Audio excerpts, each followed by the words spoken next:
এইটো কথা ক'বই লাগিব যে মাজুলীয়ে অসমীয়া জাতিক তথা অসমীয়া সংস্কৃতিক প্ৰতিনিধিত্ব কৰি আহিছে। মাজুলী সৰ্বপ্ৰকাৰে সুৰক্ষিত হ'লেহে অসমীয়া জাতি অসমীয়া সংস্কৃতি সুৰক্ষিত হৈ থাকিব।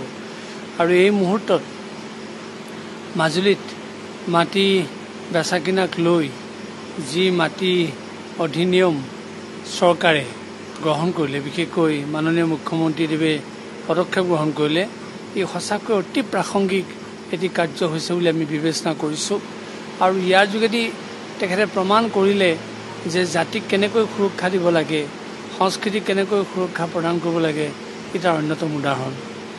বিশেষকৈ আমাৰ দুখন দলং হৈছে, এখন উত্তৰ পাৰে এখন দক্ষিণ পাৰে।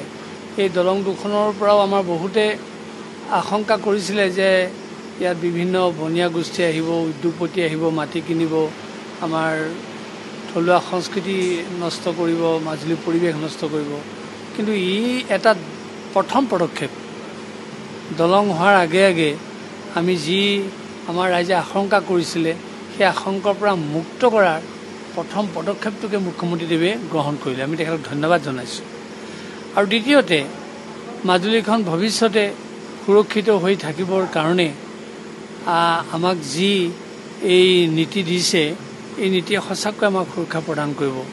আৰু লগে লগে আমি এইটো কথাও ক'ব খোজোঁ, মাজুলীত ইতিমধ্যে ধৰ্মৰ নামত আগ্ৰাসন চলিছে।